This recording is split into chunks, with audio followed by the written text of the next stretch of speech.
Our first guest this week is beginning his 28th season as the head coach of the Notre Dame men's lacrosse team. During the previous 27 seasons, Kevin Corrigan has guided the Irish to 20 NCAA tournament appearances, including 10 in a row. Notre Dame is the only team in the country to advance to at least the quarterfinals of the NCAA tournament in each of the last 6 seasons and advanced to the title game in 2010 and 2014. Last season, the Irish earned the number 1 seed in the NCAA tournament for the first time and began this season for the first time ranked number 1 in the preseason polls. This past weekend, the Irish began their season with an impressive 12-7 win over 13th-ranked Georgetown in Atlanta. Clearly, there is a lot for Jack and Joe to talk about with Coach Corrigan today. Coach, welcome. Thrilled to have you on the show. Thank you. Great to be here. How did you get hired at age 10 in order to coach for 28 years? Sure. It's a very impressive feat.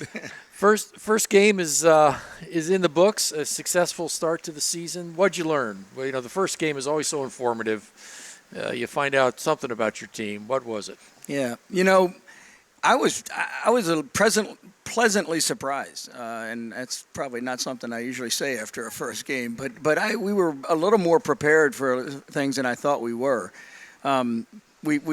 We had an erratic preseason, if you will, a lot to figure out for ourselves, and so I was most happy, I guess, with just the kind of good continuity that we played with between the different areas of the game and a lot of new faces on the field for us, and I thought they all did a nice job. You jumped on them pretty quickly in the game, and it's been true in recent years, but there's an awful lot of firepower on this team offensively. Yeah, there is, and we have that ability to get on people starting quickly. Such a great advantage. To play from the lead it just has a different feel on the sideline, and yet we didn't relax at any point during the game, which was really nice. It showed a maturity that I wasn't sure we have or had at this point.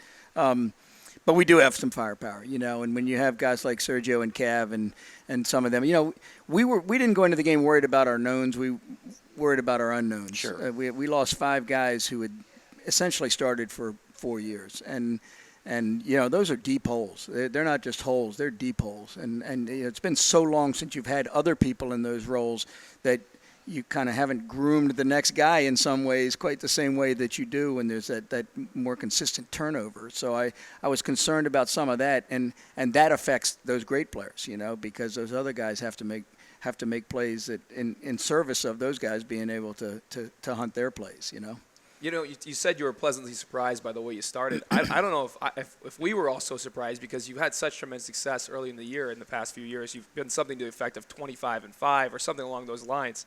How do you continue to reload year after year and win these early games? And I know they're challenging games still. You played the number 13 in the nation. Yeah, well, I think I love playing somebody good right off the bat, because to me it changes the whole urgency of preseason. When you know that first game is one you have to be prepared for, then the first practice is one you have to be prepared for, and there's no sense of easing into it in a way. So that's always been something we've tried to schedule somebody really good right up front. I don't know. I think we have a great advantage in Loftus. We're in a perfect conditions every single day in shorts and t-shirts practicing, for our 2 hours, and we don't adjust our schedule to accommodate weather or anything else. We've got kind of the perfect environment for practice in my book, and to me there's nothing better than a good practice in terms of finding out who you are and preparing your team. Spoken like a true coach, right? Absolutely. I'm glad to hear the facility's good. Coach, in many ways you've led the geographic redefinition of this sport. For my first couple of years here, when we'd be in the NCAA tournament, they'd be asking us about whether a Western team could win, viewing us as a Western team. Now you've got players from around the country. You're playing around the country. If I'm not mistaken, you're going to Los Angeles. Is that right? Yes. For some games. It'll be in Orange County. Yeah. How has that impacted coaching at Notre Dame for you? I assume there's a bigger recruiting footprint to look at. You're scheduling a little differently because you're traveling around the country more. What are the impacts of this game becoming national? Yeah. Well, first of all, I'm more like holding on to the tiger's tail there than leading any Western expansion. But I mean, honestly, the game has grown. It's so different than it was 28 years ago when I got here. Our program is so different, and in all honesty, I've been very fortunate to be here at a time when the game was growing, when our program was growing, when the resources that the university was providing were growing, and it allowed us to continue to compete at a higher and higher level. That also just happened to coincide with the game growing and expanding and going to these new regions where all of a sudden we were looked at, initially as kind of being on the edge of the universe, like you're 2 steps past South Bend, you stepped off, and now it's we're kind of in the middle, and which is a great place to be.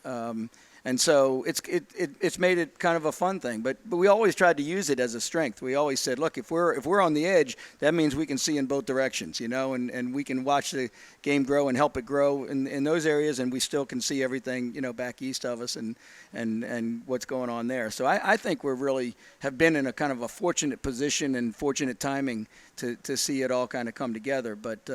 But yeah, now what's going on in the game, like you said, we've got more kids on our team from California than we do from Baltimore, Maryland. And if you'd have said that was going to be true 30 years ago, they'd have said, well, you're not very good.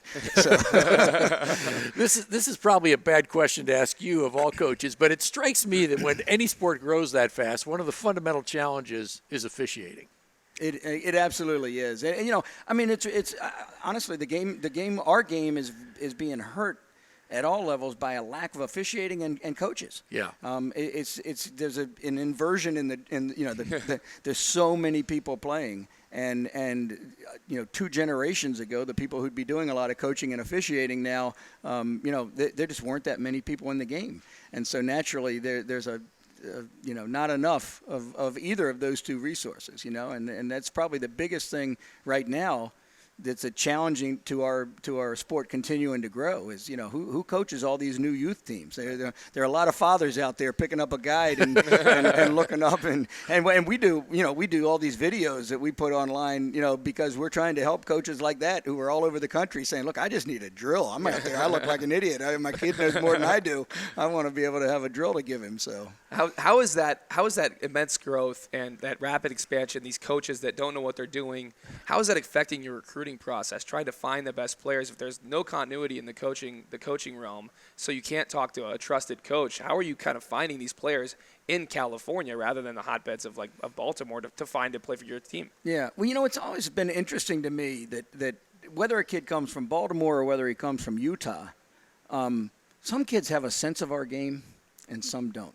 And sometimes they got it from playing hockey or playing basketball, and they just have great spatial awareness, and they see the game develop, and they have, they can put the pieces in place in their mind. And other times the guy is just a kind of a linear guy, and he just sees what's right in front of him, and that's it. And so it's always been interesting to me that good coaching obviously helps at all levels, to develop a player and all of that.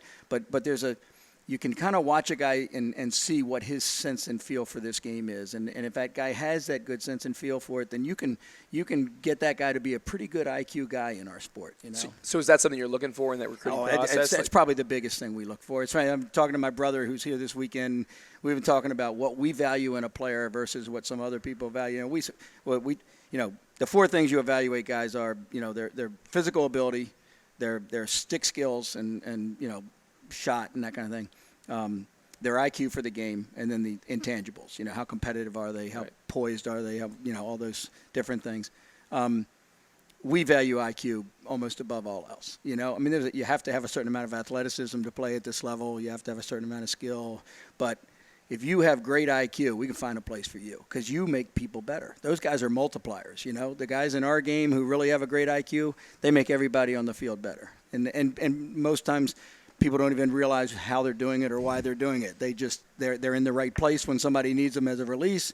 They're all of a sudden a guy who has the ball has space, and he doesn't know how he got that space to dodge into, but it's because that other guy realized that if he moves over here, that space is there for that guy. Right. Just these little things that guys that have an IQ for our game, and it's a part that I think is probably the most underappreciated talent in the game. As we say to guys all the time, like, listen, after the game, your mother's not going to say to you, "I saw you clear space. It was fantastic." I mean, I can't believe you did it. You know, like, and a mother would say it if she saw it. You know? Exactly. Given the unathletic people, their recognition. Your mother My would mom. say, yeah. I was like, hey, that was a great call out there, man. way to get the team aligned correctly. Exactly. Hey, somebody needs to do it. Okay? That's right. You know, you have always given your team the most challenging schedules you can. Now, in a sense, that happens by virtue of being in the ACC. What a conference slog that is. Give us a little scouting report on the conference this year. Well, I'll tell you what, it hasn't been a great start for the conference. Virginia and North Carolina both lost early season games, which you kind of not used to seeing them lose. I think all the teams are very, very talented. They're going to be very good. I think Syracuse and Duke are both championship contenders. But honestly, Virginia and Carolina could be as well. But I think early in the season, it looks like Syracuse and Duke are both playing very well. So that's always a great thing. But then we've got Denver and all the other teams that we like to line up. I mean, I think everybody but two are in the top 20 right now in our schedule, and 7 or 8 of them are in the top 10. So it's not for the faint of heart, but we got a team that can handle it. I mean, we need to get a little bit lucky with injuries, and that kind of thing. But as long as we stay healthy, I don't mind going against the top teams, because they just build something in your team to know that they have to compete at that level all the time. It changes practice, Right. People know the guys who are not playing, who are playing roles, they're doing the actions and playing the roles of the best players in the country on the best teams in the country, and going against some of our guys who are the best players in the country. So I think, what you find is everybody's level of play gets raised every day, and I don't think you can manufacture that quite the same way if you don't have a challenging schedule. Well, Coach, congratulations on the quick start. Good luck for the rest of the season. We'll be watching carefully and rooting for the #1 Irish. Thanks for being on the show. Thank you. We'll be back in a minute.